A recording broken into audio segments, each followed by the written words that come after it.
Model बहू। अगर तुम्हें मुझसे इतनी ही प्रॉब्लम है तो शादी क्यों की? मुझे आपसे नहीं, बस उस फोटो से प्रॉब्लम है जो आपने सोशल मीडिया पर अपलोड किए।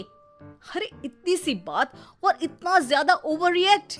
ये इतनी सी नहीं, मेरी करियर की बात है। मैं मॉडल हूँ और मेरी इंडस्ट्री में कोई भी एक शादीशुदा मॉडल के साथ काम करना नहीं चाहता। इसीलिए अभी के अभी उन फोटो को डिलीट करो।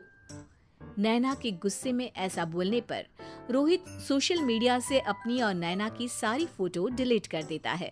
नैना एक मॉडल है जिसकी शादी रोहित से होती है, पर उसे हमेशा हर चीज से पहले सिर्फ मॉडलिंग ही दिखाई देती है। इसीलिए वो इसके आगे अपनी शादी को भी कोई इम्पोर्टेंस नहीं देती। एक रात नैना तैयार होकर कमरे से बाहर निकलती है। अरे इतनी रात को ऐसे तैयार होकर कहाँ जा रही हो? Night club. बहू, इस तरह रात भर घर की बहू का बाहर रहना सही नहीं है। ओ प्लीज, ये छोटी थिंकिंग आप अपने पास ही रखें। मेरे प्रोफेशन में night club and parties normal है। ऐसा बोलकर नैना घर से बाहर निकल जाती है और रात भर पार्टी करने के बाद अगली सुबह घर वापस आती है, जहां उसकी सास सुबह सुबह घर की सफाई कर रही होती है। ओहो मम्मी, आप तो बहुत जल्दी उठ जाती है। चलो अच्छा है, मैं चली सोने। जब पूरी दुनिया के उठने का समय है तब तुम्हें सोना है।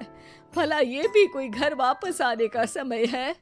नॉट अगेन मॉम, मैं आप और आपकी इन बातों से टायर्ड हो गई हूँ। अगर आपको ये सब सहन नहीं करना था तो रोहित की शादी एक मॉडल की बजाय किसी साधारण लड़की से करानी थी ना। सास को ये सब बोलकर नैना सोने चली जाती है, जिसके बाद वो सीधा शाम को कमरे से बाहर निकलती है तो देखती है कि उसकी सास और रोहित बैठे बैठे खाना खा रहे हैं। नैना भी उन्हीं के साथ डाइनिंग टेबल पर जाकर बैठ जाती है, जहां सारा तेल वाला खाना देखकर वो गुस्से में भड़क जाती है। ये सब क्या है मॉम? आपको पता है ना कि मैं एक मॉडल हूँ और मुझे अपना फिगर मेंटेन करने के लिए हेल्दी फूड ही खाना होता है, नॉट लाइक यू। फिर भी आपने सारे खाने में तेल ही तेल भर दिया। बस नैना, बिल्कुल चुप। पहले तो तुम घर में एक सुई तक नहीं हिलाती और मम्मी जो पूरा समय अकेले काम करती रहती है उन पर चिल्ला रही हो। इतनी दिक्कत है तो खुद ही खाना क्यों नहीं बना लेती? पर बनाओगी कैसे? तुम्हें तो मॉडलिंग, पार्टी और सेल्फी के अलावा और कुछ आता ही नहीं ना। मेरे भैया भाभी ने मुझे आज तक किसी काम के लिए नहीं बोला। मैंने जब जो मांगा वो मिला और इन्हें देखो, खाने के नाम पर कितनी बातें सुना दी। बस बहुत हुआ, मुझे अब यहाँ नहीं रहना। नैना गुस्से में तुनकते हुए बैग पैक करके घर छोड़कर अपने भैया के घर पहुंच जाती है, जहां उसकी भाभी खुशी से नैना का स्वागत करती है। अरे क्या बात है नैना, ना कोई खबर ना रोहित साथ में, अचानक कैसे आना हुआ? मैं तो उस घर को हमेशा के लिए छोड़ आई, दोबारा कभी वहां वापस नहीं जाऊंगी। ऐसा बोलकर नैना घर में आकर मजे में सोफे पर बैठ जाती है, जिसके बाद अब वो पूरे ठाठ बाट से अपने मायके में रहने लगती है, जहां उसकी भाभी सारा काम करती और नैना अपने मॉडलिंग प्रोजेक्ट करते हुए बस मौज में बैठकर खाती। नैना, आखिर बताओ तो सही कि तुम्हारे ससुराल में ऐसा क्या हुआ जो तुम्हें घर छोड़ना पड़ा? बस उन्हें मेरा लेट नाइट पार्टी जाना और कोई काम ना करना पसंद नहीं था, तो मैंने वो घर छोड़ दिया और यहाँ आ गई।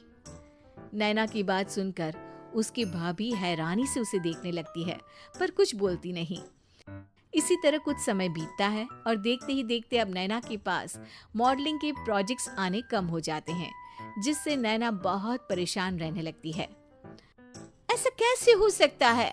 मैं इतनी सुंदर मॉडल हूँ तो फिर भी मुझे काम क्यों नहीं मिल रहा? देखो नैना, काम में ऐसे उतार चढ़ाव तो आते ही रहते हैं। आज नहीं तो कल तुम्हें इससे भी अच्छा काम मिलेगा। तब तक अगर तुम चाहो तो घर में खाली बोर बैठने से अच्छा है कि मेरी मदद कर सकती हो। नैना पहले तो घर के काम का नाम सुनकर नाक चढ़ाती है, लेकिन फिर कुछ दिनों तक कोई काम न होने पर बोर होकर अपने आप भाभी की मदद करने पहुंच जाती है। इसी तरह धीरे धीरे उसकी भाभी नैना को घर का काम करने के साथ सारा खाना बनाना भी सिखा देती है। एक रात नैना और उसके भैया भाभी साथ बैठकर डिनर कर रहे होते हैं। पता है, आज का सारा खाना नैना ने बनाया है। मैंने तो बस आज थोड़ी सी ही मदद की है। मानना पड़ेगा नैना, खाना तो बहुत स्वादिष्ट है। आखिर मेरी बहन मल्टी टैलेंटेड जो है, मॉडलिंग और घर दोनों एक साथ बखूबी संभाल सकती है। और फिर जब मदद करने के लिए घर में कोई दूसरा इंसान भी हो तो फिर दिक्कत ही क्या। मेरी बहन चाहे तो उसके लिए कुछ भी इम्पॉसिबल नहीं है। भैया की बात सुनकर नैना को अपनी सास और रोहित की याद आ जाती है। भैया, मम्मी और रोहित ने कभी मुझे मॉडलिंग करने से रोका नहीं। वो तो हमेशा हर चीज़ अकेले संभालते आए हैं और मैं हर काम खराब करती रही। मम्मी पूरा घर अकेली संभालती है और मुझसे बस थोड़ी मदद की उम्मीद करती है, पर उसकी जगह मैं उन्हें उल्टा बोलती रही। गलती मेरी है भैया, मुझे अपने ससुराल वापस जाना चाहिए। जानकर खुशी हुई बहना कि अब मेरी छोटी सी बहन समझदार भी हो गई है। इसके बाद नैना अपने ससुराल वापस आकर रोहित और अपनी सास से माफ़ी मांगती है और बाद में खुशी खुशी अपना मॉडलिंग और घर संभालते हुए ससुराल में रहने लगती है।